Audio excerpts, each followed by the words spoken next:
Good afternoon, folks. Jay from Cold Nights here, and I have a very special guest today, and we're going to be talking about a very special game. So, before we get into the game, let's introduce my special guest, Miss Mandia, my good friend. How you doing? Hi, I'm great. Thanks for having me on. Good deal. Yeah, we've definitely been talking about teaming up for copies and consoles because we've been playing a ton of games together lately. And the one that we've been focusing on has been Fantasy Life I, the girl who steals time. So we have had a great time playing that together. Now, me personally, I had not played the original one, but with all the excitement and some good reviews from people like Mandy, I decided that I wanted to check this one out, and I'm very glad I did. But before we get into that, Mandy, why don't you tell our folks a little bit, in case for some reason they don't know, about what you do and where they can find you? So my channel is just called Miss Mandia, and I just like to make like cozy videos kind of about video games and life, and just about mostly like what games I've been playing or like seasonal games and stuff like that. Yeah, Mandy makes some of the greatest cinematic shots, mixes it with like photography and nature. It's really cool. She's even been featured, some of her shots have been featured in some of my videos before, and I was so grateful for that. So she's an incredible photographer and videographer and YouTuber. So if you haven't, for some reason, checked her channel out or subscribed, go do that now. And of course, this is Copies and Consoles, so we gotta talk about coffee before we get to the consoles. So did you mug up today, Mandy? I did. So I have my Coffee Talk mug, which I got from the Coffee Talk Collector's Edition. It was called like the Double Shot Edition, I think, the one that has the first and second games. So Nice. it's my fanciest mug I have. And what are we drinking? So I'm drinking espresso from the espresso powder that you get in the baking aisle, which is my favorite thing to drink at the moment. Nice. That's raw. Yeah. So do you put like sugar or cream in it when you do that? I put some creamer in it, but I don't put any sugar in. Okay, good deal. All right, so I got a really cool mug for Father's Day. So we're going to show that off first before I tell you what's in it. But incredible Pusheen mug. I love it That's so so much. cute. And then on the back, we have Pusheen butt. But it's an adorable mug. Definitely huge, kind of like you were saying. And today, I have Cumberland Farms Costa Rican limited time blend with sweet and creamy International Delight creamer in it. So, Ooh. I am curious to try this out. So, mugs up.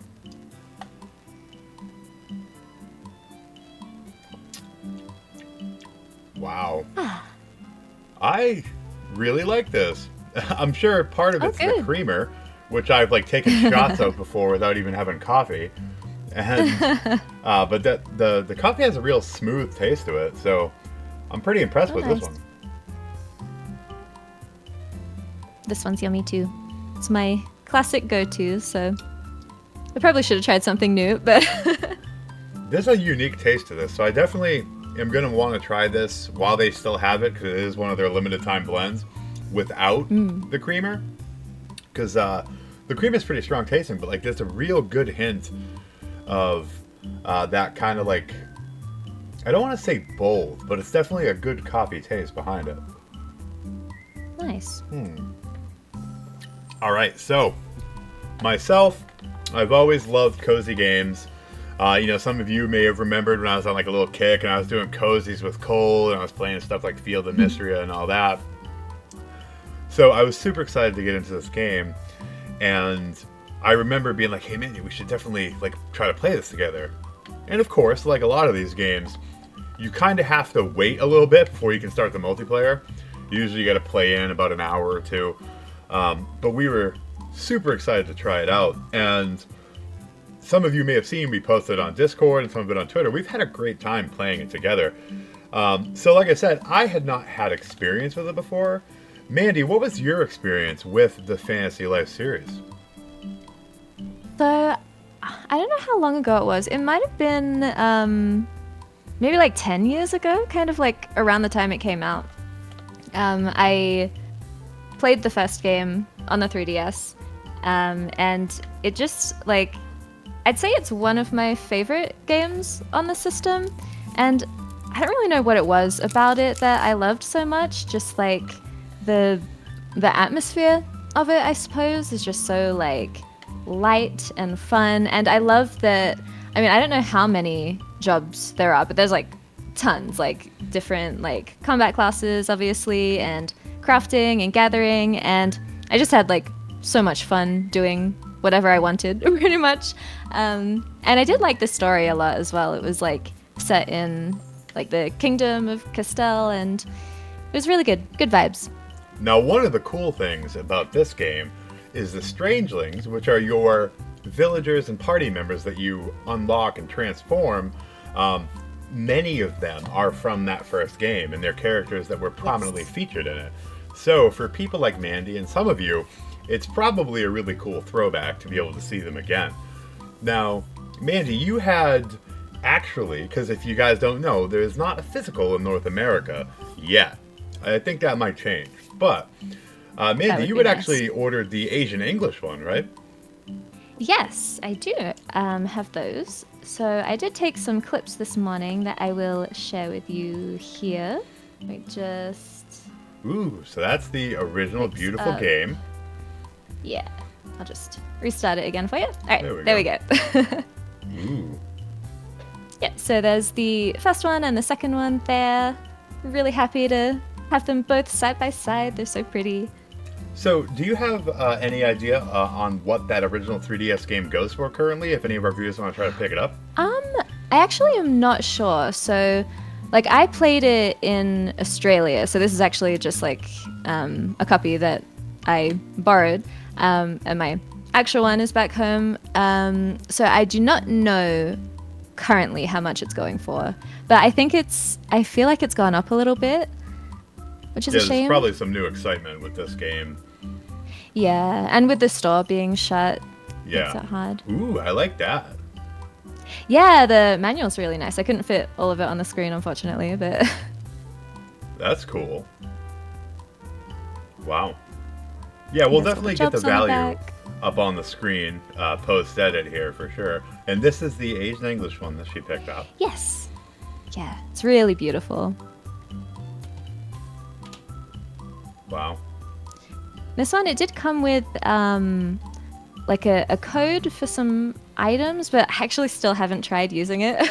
Probably should have before this, because I'm not sure if that will work, because it like the eShop is like a different region, but the game works just fine, and the multiplayer is also perfectly fine with this copy. So, and it plays fully in English, of course. So. One of the really cool things about the multiplayer in Fantasy Life is that it is actually cross-platform. So if you're playing on PC, you can play with your friends that are playing on the Switch. So I think that's really cool. Yeah, that's amazing. So I heard you double dipped on it? Yes, I did. So the Switch version, I love it a lot because like it's great to play it handheld, and I don't have a Steam Deck or anything. But it's got that depth of field blur that I don't really like, that you can't turn off. So I was like, you know what? I'm like going through a hard time. I'm just gonna like treat myself to a second copy of this game. So I got the Steam one, and it's really nice. It's like so beautiful. But I still have been playing it mostly on Switch, I would say. But yeah, it's great because there's cross save as well. So all of your progress will transfer between them, and it's super easy. So if you guys don't know, Mandy really doesn't like that blur. If you watched her review for Atelier Marie Remake, woo! Yeah. She did not like it. It was not good. So I'm glad that you have multiple ways to enjoy it. I've been totally just playing on the Switch, having a great time, you know, hanging out on the couch.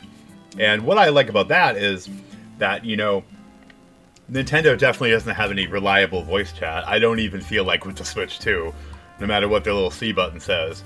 But it's cool to either chat on the phone or chat on Discord with your friends while you're playing, and it allows you to not be stuck at the computer or in front of the TV. Like, you could be laying in bed or sitting on the couch and still hang out and chat with your friends while you're playing. Yeah. So it's wicked cool. So, real quick, we're going to go to a vignette about the history and the making of both Fantasy Life games. Fantasy Life is a role-playing life simulation released in 2012 in Japan on the Nintendo 3DS and later in the West in 2014.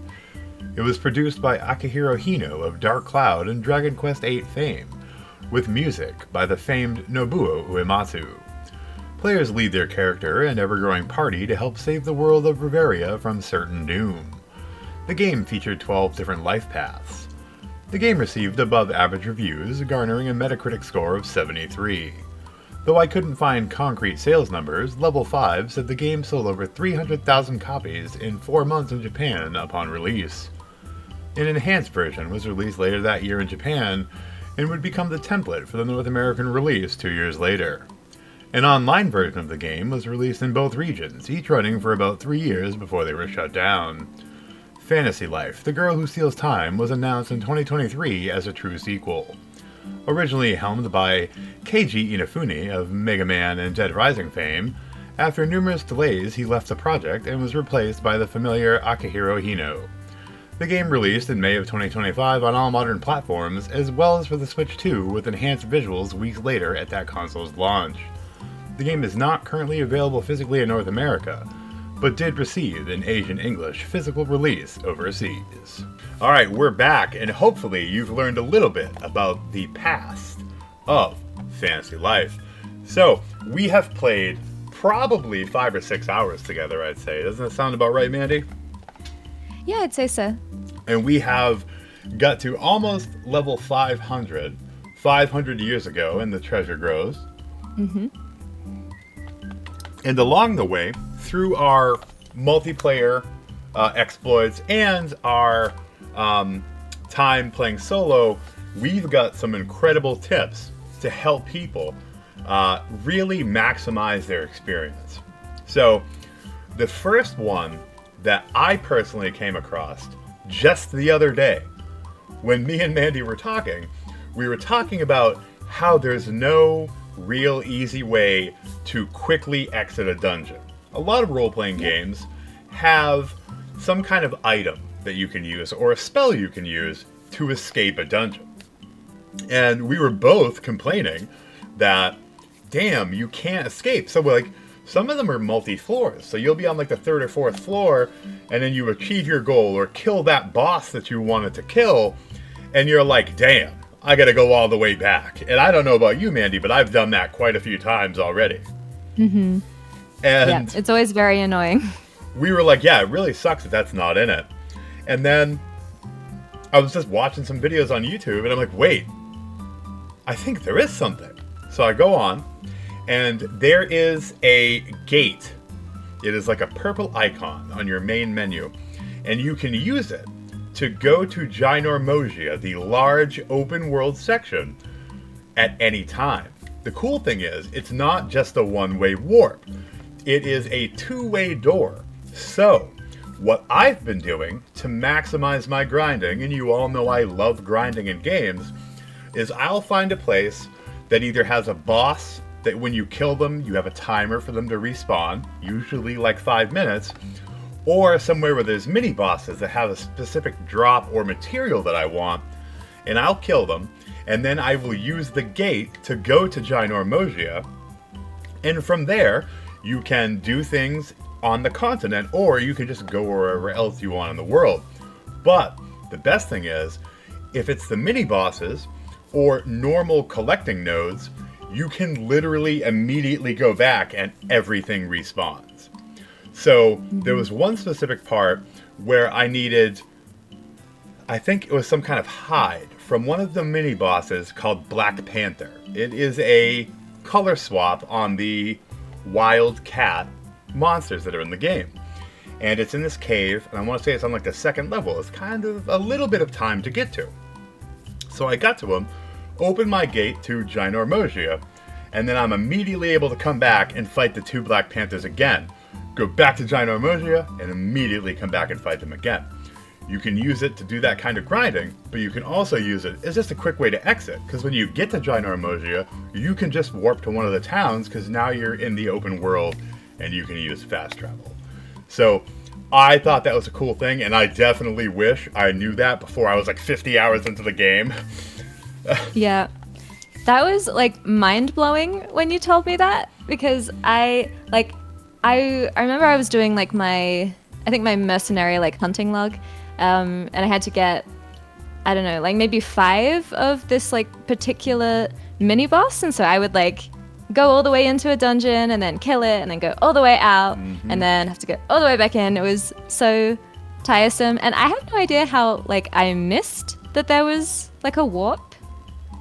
Like, It's crazy. But like if you didn't tell me that, then I would have just continued playing the game the way that I've been playing. So like I'm really happy that we're playing it together, because you've like taught me so many things. We're all about being cozy during these games, but also being efficient. So, Yes. The funny thing is, I know that we both probably did the same thing when they were explaining it, right?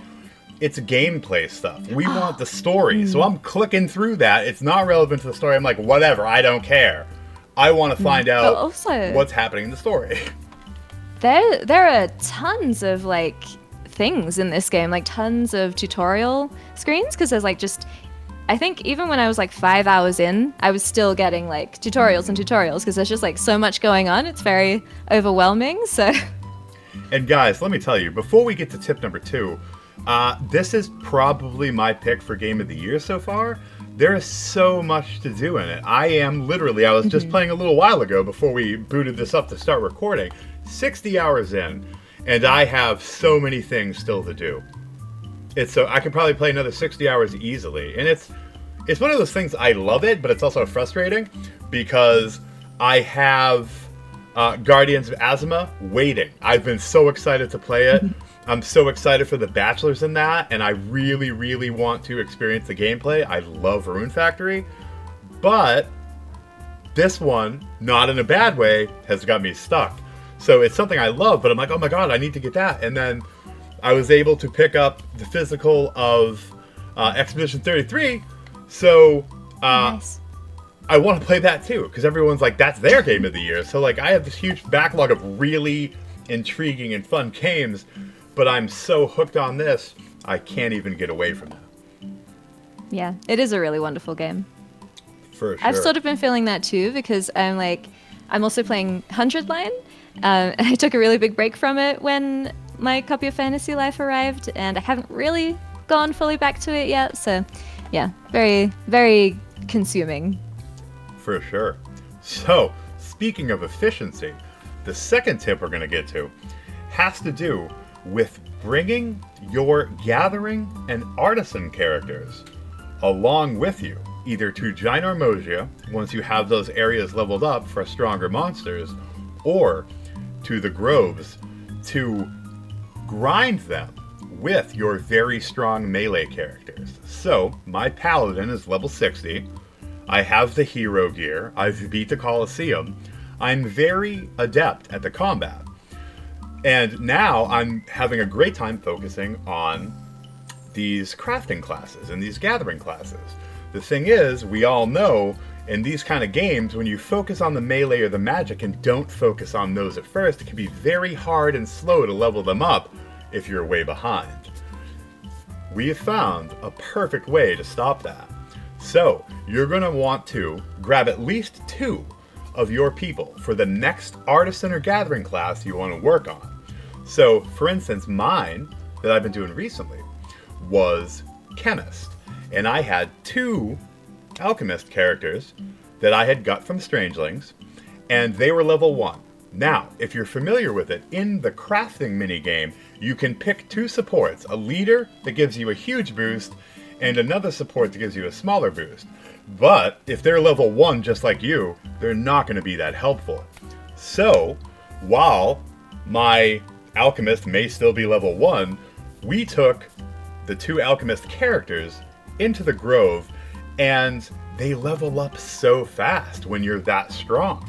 Like, you'll kill one monster that's like level 38 or 40, and they're going up multiple levels. So within just 10 or 20 minutes, I had them between level 35 and 40. And it was a huge boost when I started crafting with those classes. So for me, the biggest thing is taking your gathering and artisan classes with you on expeditions to Ginormosia or the Grove, and really boosting their levels to get the maximum support you can from them. And the other thing I don't want people to forget is the weapons that they have equipped matter too. So you want to make sure you at least put them in your party before you start crafting one more time to give them the best possible crafting or gathering weapons or tools as you can before you start that minigame. So what do you think about that one, Mandy? Have you used that one yet? I haven't myself that much yet because I've been not really focusing too much on crafting because I just keep getting distracted by other things. But I think it's very brilliant and will definitely help a lot. And I'm very glad that you, again, have shown me some of the amazing things that I can do in this game. And I really feel like because we're playing it at the same time and you've been like ahead of me as well, I just like get so many useful tips from you, and it just like completely changes the way that I play, and it's very nice. Very good position to be in. Yeah, that kind of reminds me of times where I got into a game like after my wife did. So like she was into Stardew before me. So when I started playing it and I'm really enjoying it, I would always be sitting there in front of the TV or with my Switch and be like, hey, how do I do this? How do I do that? And she was like right there to answer it for me. And then eventually, like, I got so obsessed with it, and Sebastian, that I literally, like, overcame everybody. And I was, like, the top Stardew player amongst my friends. And the same thing happened with Terraria. And the little bit of time I became obsessed with Minecraft many years ago. I'm kind of slow to adopt these things, but, like, I love grinding. So anything with repetitive but fun stuff to do and clearly see your path to the reward, I love to death. So, yeah, for sure. Now, the next one we're going to talk about is something that I came up with, and we tested it out yesterday, and it could not have worked better. So, on that subject of your gatherers and artisans, right? We talked about how to get your support characters leveled up, and we have no problem getting them to 40 or 50, and they're going to be a huge help. But how do you easily get your gatherers and artisans up with very little time invested and maximum leveling efficiency? We figured it out. So, all you got to do, start up a game with your friend, and you can do both Ginormosia or the Treasure Groves. I prefer the Treasure Groves because I'm still trying to get to the 1,000 years ago, so I do want to keep progressing. But if you have the Ginormosia sections leveled up to level 3 or higher, usually the enemies are 35 and above. If you have them at like level 5, a lot of them are 50 and 60, so it's really effective. But we went into the Treasure Grove, and Mandy switched over to one of her artisan classes. And I'm like, let's try this out. We're going to do an old-fashioned MMORPG leech. You follow me around, and I will do the killing. And sure, it will take a little longer because we don't also have your mercenary wailing on them. But I think this will work, and you're going to get massive experience just like our party members do in single player. And lo and behold, the very first time we did it, not even trying to be efficient or watch our time, it probably took 7 or 8 minutes to get one of Mandy's classes from like level 4 or something like that to level 30 plus. And that's huge. It was amazing. Those beginning levels can be a real pain in the butt. And because like you don't have the skill to be getting perfect on everything, to be getting very good on everything. And that's if you're good at the mini games, but you still don't have the smithing or the cooking skill to do that yet, because those numbers are very important to that. It doesn't matter how good you are at the mini game. If you're trying something that's too hard, you're only going to get like a good on it, even if you perfectly complete the mini game. Mm-hmm. So what we're going to show you here is a clip of my level 60 paladin with his hero gear. Now granted, that took a long time to get. I'm not saying you can do this right away, but you still could do it with like a level 30 guy and get them a little boost. And we're going to go in and see how long it takes to get Mandy's... It's a level 1 cook, right, Mandy? Yep. Level 1 cook, no experience. We skipped the intro. Level 1, nothing happening, no skills, and we're going to see how fast we can get the cook Miss Mandia to level 30. Let's go to that clip. Okay, so Jay and Mandy here, and we are going to show you how quickly you can get a level 1 cook. There she is, our level 1 cook with no experience whatsoever, completely green to the world. Mm-hmm. Haven't cooked a single thing. We're going to use a traditional MMO RPG leech on the Treasure Grove floors. We are in the 400 to 500, and we are going to go into the grove at exactly 59 minutes on the timer. So I was worried about putting a timer on the screen, but I forgot that there's one on it already. That's true, yes. So we're going to go in about 20 seconds, and then we're going to show you just how fast we can do this. Alright, so I'm going to go ahead and pick the floor, and we are going to do a monster floor. That's perfect for this. Alright. Sounds good. Here we go. So we'll look at exactly what the timer is at when we start.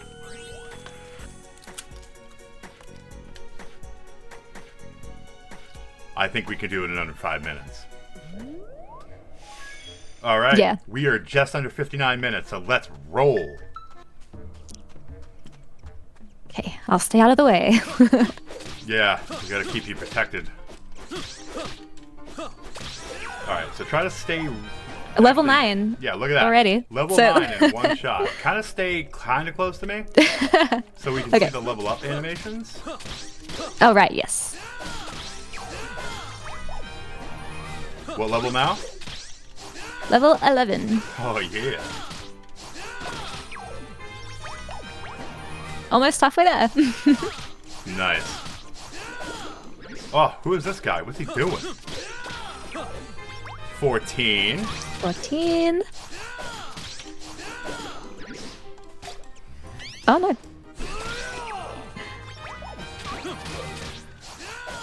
The mining nodes are also really huge for the leveling up. If we come over here, Yeah, this will really help out. So it's been a minute, and we're halfway there. Nice. As The second half will take a bit longer, but I have all of the cool legendary equipment. you look great. Hopefully I didn't pick one that I can't finish. Well, even if you did, I could jump in and then jump back out. Yeah, hopefully not, though. I think we're going to be good. Although, I do have some SP powder that should work for you, so... Here we go. Okay.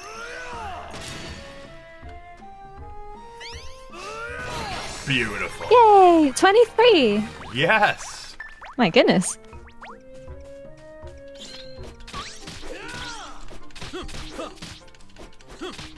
The Treasure Grove has limited my abilities because they're too strong.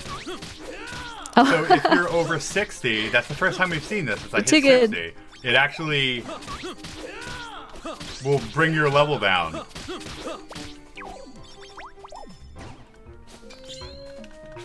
So we're about 2 minutes now. And what are we at? 23. Nice. We are killing it.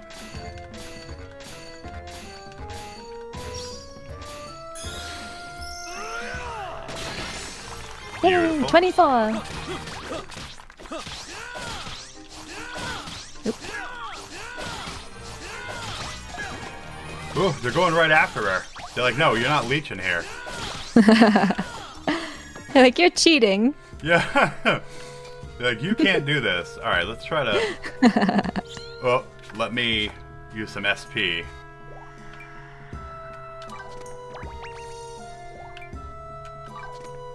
I'm rich, so these expensive SP potions are no problem.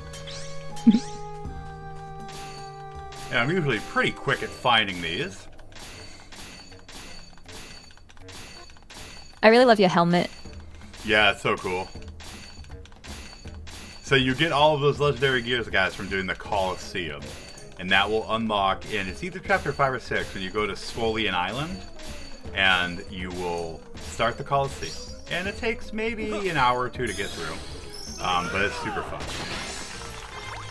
27! All right. 27, and we're at 3.5 minutes in. There we go. Oh, we get some stronger monsters here. That's really good. Okay.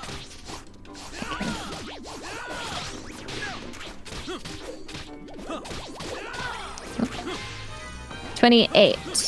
And let me take it. Oh, what are these guys doing? Leave her alone. Yeah, I hate the beetle things.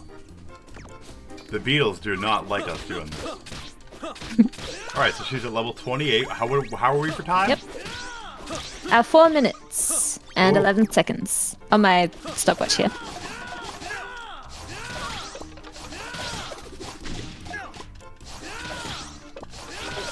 Oop. Not bye. Oh, these guys are slowing us down. 29. Alright. Gotta find someone good to kill.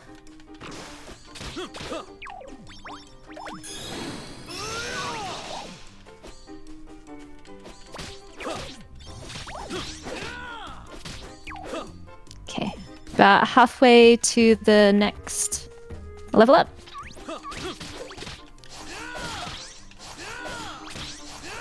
Leave me alone. Let me leech in peace. Oh, so close. Just need like one more thing to kill. Oh, we're gonna have to go to the next floor. Ah. That's I mean, it's pretty cool because we almost got to 30 just on the one floor. Alright, so we're gonna be just over 5 minutes. If we didn't have to switch floors, but we're going to a mining floor, I promise you the first node you're gonna see, Mandy will hit 30 on her cook and be making incredible meals. So, let's immediately load up, head over, and the very first node is gonna do this. Yeah. And of course, I'm not finding the Not space bar aggro right those away. bullies. Where's my- There we go. When it rains, it pours. And this should hopefully put her up. We're going to finish it off with a mighty swing. Level 30. Look at that. Yay! And we're going to do a Amazing. great congrats. Boom. I'm almost at 31, honestly. So look at that, guys. Just over 6 minutes. It would have been 5 if we didn't have to switch floors because we ran out of monsters there. But from 1 to 30 in 6 minutes. Find a friend, play together, and you guys will fly through the gathering and crafting sections. Thanks for joining us again, Mandy. Thank you. Back to the Thank you for video. leveling my cook for me. Wasn't that crazy, guys?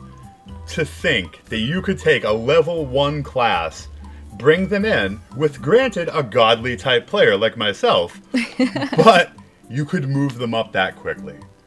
I thought it was groundbreaking. Last night, right, I hadn't accepted all the jobs. Mandy she loves that first Fantasy Life game. She had basically accepted all the jobs at least. She just wasn't very far in them.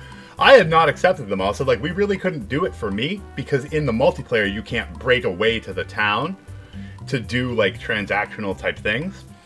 But I took them all today, and later today, hopefully, Mandy will help me get my guys up to 30 or 40. Because let me tell you, all day today I've been crafting, and as much as I love the combat, and like I said yesterday, I took out the Coliseum. The crafting is so fun. Like I was doing woodworking. for like maybe like 30 minutes before I dropped my wife off at work and we started to record this, and I was just having so much fun. And what I love, I think woodworking might be my favorite one so far, because, okay, if you have like a blacksmith, it's cool, it's armor, whatever, but the woodworking stuff allows you to decorate the hell out of your town. Yes. And that's such an underutilized part of this, and I'm just getting into it. I made my town real fancy now with like cherry trees and multiple bridges, and there's so much more space. And the cool thing is, they have promised more DLC and more content for the game because it's been so successful and they're so appreciative of their community. So it really looks like they're knocking it out of the park. And let's not forget that they have promised to do updates, and I want to say they have done it for the PlayStation and Steam. They're still working on the Switch one to correct I believe so. Yeah. the camera issues that they had in the open world. So the open world, if you're not familiar with it, that continent called Ginormosia is basically like a miniature Breath of the Wild, right? With the cutesy characters and stuff, but you're looking for these towers that help you map it. There's shrines that you can get strangelings in. There's even little dudes to find like Koroks. Yeah. It's literally an adorable miniature version of it. Traveling merchants, there's events that pop up.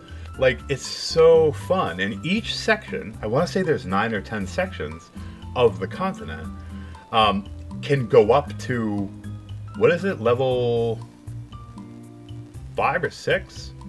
It's pretty high. Yeah, I'm not sure. It might even be higher than that. But they have levels, and every time you increase that level by getting points, the enemies and the gathering nodes and the fishing spots become higher level.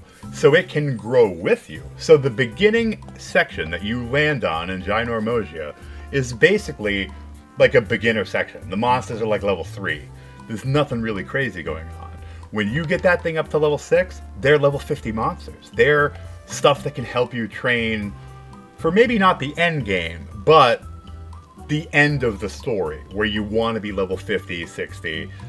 The end game is crazy. Like, you can go up to more than level 100, I believe, and they promise that they're going to add a lot more content in for the end game player. For me, I'm interested in that, but I'm so interested when I'm done with the story and I've got all the strangelings and really trying to make my town like a cool place to hang out. And I'm hoping that, you know, like, if more of my friends get into it, you know, players like me can be like, hey, this is the kind of stuff that you're able to do, and we'd love to share these kind of tips and tricks with people. So I really, really love the game, and I really, really love the time it's allowed me to spend with my best friend here, and we've had a really good time playing, and I think that a lot of you could have that with your family and friends. So I definitely think it might be Game of the Year. I still got a couple bangers to play for sure. But Mandy, what are your thoughts overall so far on it? Well, I agree. I think it's a really, really nice multiplayer experience. I mean, like, it's great single player too, but there's like something very like rewarding, I think, about playing with someone. And like another thing that I think is really cool is that like if you're playing multiplayer, you can sort of like with the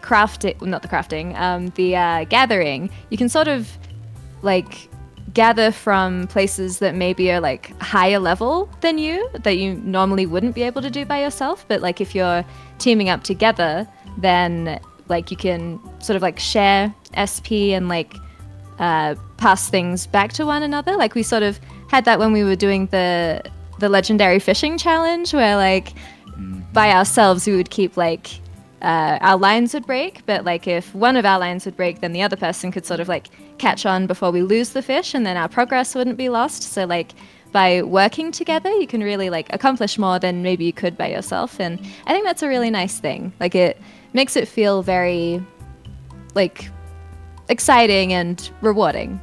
That's a great bonus tip, because when you're playing with your party, even if you have your angler characters in your single player party, when you come off of the nodes, whether it's a fish or mining or wood cutting, they come off them too. So you can't time it. But when me and Mandy were working on like a legendary tree, if I run out of SP, I can be like, hey, hold it down for a minute so I can come off and use my SP regenerative items and then return to the fray. Because otherwise, during gathering, you can't use SP regeneration items. So having someone that can hold it for you while still making progress on it, while you get your SP back, is a huge deal. So absolutely, I absolutely agree with that. And yeah, it's a lot of fun. Yeah. For sure. So that's a bonus tip there. So it's actually 4 tips. 4 tips. So yeah, I still think that I have many hours left to enjoy this, and I really encourage everyone. I know a lot of our friends are physical only, so I don't know what the sitch is over there with the Asian English, if it's still available, but if you guys have to have it, grab that. I promise you they're going to put it out physically as well as it's doing eventually in North America. But guys, I think it's one of those rare ones that's worth a digital purchase. So I think that's huge. The last 2 games I purchased digitally were this one, and I had grabbed Aiden 100 Heroes, and I was not impressed with that. So kind of a loss on that one, but this one I'm very happy I grabbed it digitally. It's totally worth it. It sucks that I can't show it off, but I'm happy to have it regardless. So yeah, Mandy, I appreciate you coming on. Thank you for having me. I'm sure we're going to have a lot more fun, and people can probably see some more updates about our adventures in the game. And I really hope that games like Guardians of Azuma have the same level of fun and the multiplayer aspects of it. Yeah. Let us know in the comments if you play that, and maybe if it does, because that's something I would definitely love to share with you or anyone else who wants to try it out when I'm finally done with this, which could still be a few weeks. But yeah. So once again, Mandy, thanks for coming in. Remember, guys, Cumberland Farms, they're at like 50%.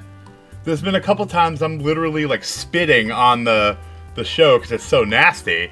But this one's pretty good. The Costa Rican blend. We'll have the final sip here. Ooh, it's cold. It's cold. We've gone on talking about how much we love the game. So now it's gross, but it was good. I promise. All right. So, Mandy, thanks again for coming on. Crew, thanks for listening. And as always, stay creepy. Stay creepy. There we go. Bye, guys.